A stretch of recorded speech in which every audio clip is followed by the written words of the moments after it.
No, no! No! Are you listening? Sean from Middle Grounded. Before we begin, I would like to thank all of our service members, veterans and active duty. I used to be a Marine myself, and I hope this provides some distraction from the tedious day-to-day things that you do, because I know no matter how awesome they are, you repeat yourself quite often. And I would also like to say, thank God you are not Lorne Armstrong, who couldn't even clean the inside of a fuel tank when he was in the Air Force. Thank you all for watching my videos. I got a new video program. I make all of my videos on my phone because my laptop is kind of jacked right now, and I hope one day to be able to replace it. I had my son for 10 days. Me and him are pals. We're always on the run. So I may take a day off, maybe 2. I'm not sure. I did talk to Cornville Three-Way yesterday. I tried to convince him that me being on his stream is not exactly a good idea, but he would have none of it. Moving on. This morning, we are talking about what happens when Mr. Penis, aka the proprietor of the Trailer of Failure, gets up in the morning on a day when he's balanced, or worse, happy, to the end of the day, to the next day, when these catfish women have ignored him or not responded enough or not spoken to him enough, and he becomes who he truly is. He gets up in the morning, as any bipolar person does, and it's always a reboot. At least most of the time, it's a reboot. So all of the crap he did last night, he thinks is forgiven. This is why in those voicemails you hear, "Good morning, my love, love of my life. Don't worry, baby, we'll be together." You hear all that kind of sappy crap, and I don't ever want to lose you, I'll never break up with you. It's because in his head, it's a reboot, and the apologies will wipe everything away. So he leaves his first voicemail message, which is a happy one. And for a couple hours, he occupies himself because he knows he's got the rest of the day for them to get back with him. And the odds are high, because they are catfish women, that they will get back to him. So he calls early in the morning when the rest of us would be sleeping, getting up, going through our normal routine. He looks over at the phone every once in a while, and he realizes, no text messages, no phone calls. So the next thing he does, he's going to leave another message. But this one is going to be fake happiness. This one's going to be similar to the first. But you can hear the underlying tone. "Hey, just calling again. Can't wait to talk to you. Please call me back." That kind of voicemail. So now, the couple of hours, if it's 3, turns to 2. If it's 2, it's like an hour and a half. And he keeps checking his phone, as he tells them all the time. "I was looking at my phone. I texted you at exactly the time, 4:32, my time." No text messages, no calls. In his head, those scenarios start to play. And it's not the worst scenarios that he'll accuse them of. It's the scenarios that affect him the most emotionally. The ones that keep him angry, or scared, or as he says, anxious. Those are the ones that he will usually attack them with. So now he starts calling and leaving voicemail messages because he's going on the downswing here. He starts to have doubts that they even care about him, that they're ever going to get back with him. Which means, despite the fact that there are 8 hours left for them to text him and call him, he's already doubting that they will. In his head, if he doesn't turn it up, they won't call. Now, this is where the hook comes in. I call it the skunk, because you can smell it and you want to run away because it's a trap. That's a trap!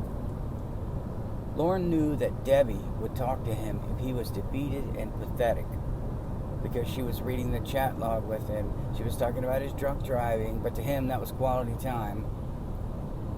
So he calls Debbie, "Hey, I guess you don't want me in your life."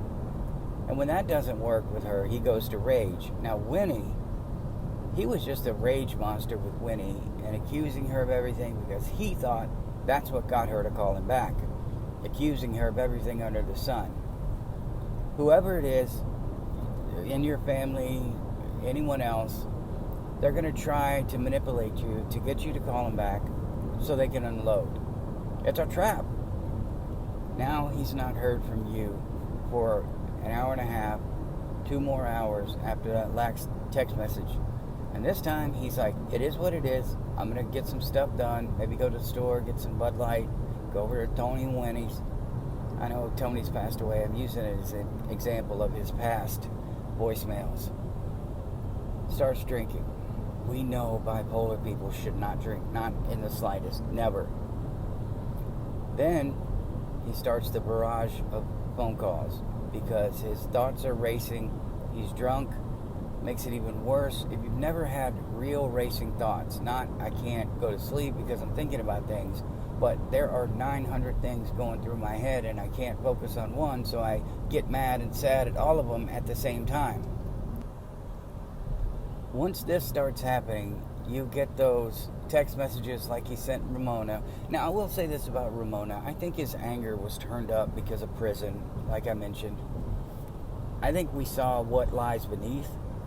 But I think his anger, maybe his frustration, his denial, everything was colliding at the time, and he just took it out on her, just like he did with Tony. So you get all those text messages and those voicemail messages, and it gets later in the night, and his blood pressure is up, and all those scenarios are playing out in his head. Finally, when he just can't keep his eyes open anymore, he goes to bed. What do you think the first thing is that he does when he gets up in the morning? He checks to see if they texted or called. Most of the time they haven't. So it just keeps going. Now this is the second day. We're not talking about the third or the fourth, which are usually reset days for a bipolar person.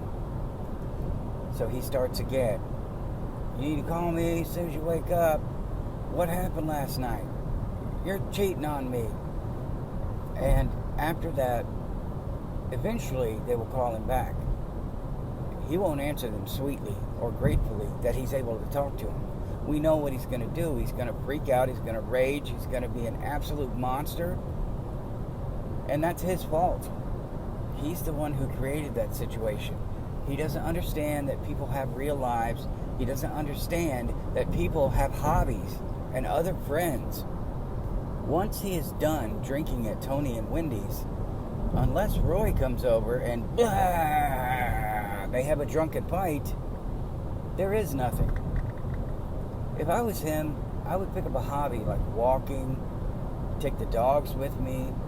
I'd find something. You would think that Lorne would be like a whittler or something like that, but he's not. If I were his probation officer, I would install a rotary phone that can only receive calls from certain people. Somehow. Because he doesn't need a phone, because this happens. Because he is relationship OCD, because he is bipolar, possibly bipolar 1. Everything in his head is, as I said, is if he's not talking to them, they're talking to someone else. Because his life occurs on the phone, and until these catfish calls stop, we're going to continue to see who he really is. He needs treatment. Because otherwise, on that second day, about midway through the day, he's going to try the hook again. Hey, I just want to make sure you're okay. Really want to talk to you. Sorry about the messages earlier, because he wants that instant gratification of forgiveness.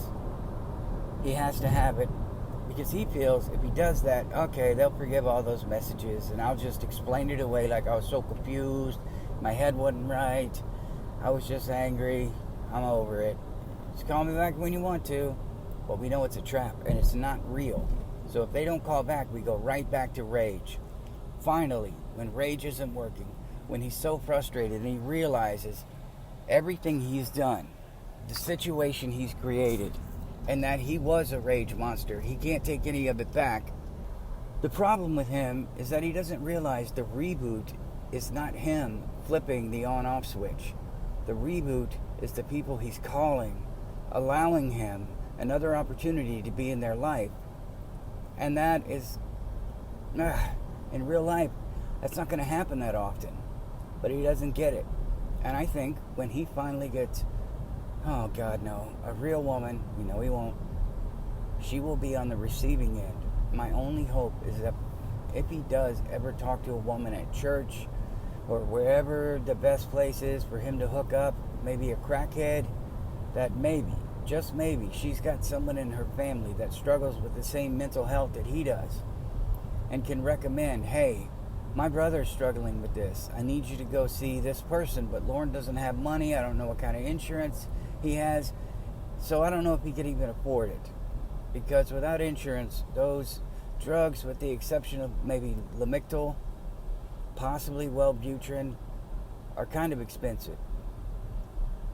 So on the third day, usually he'll wake up, realize what he's done, realize what I'm doing is never going to get them to call me back, so I better change my ways.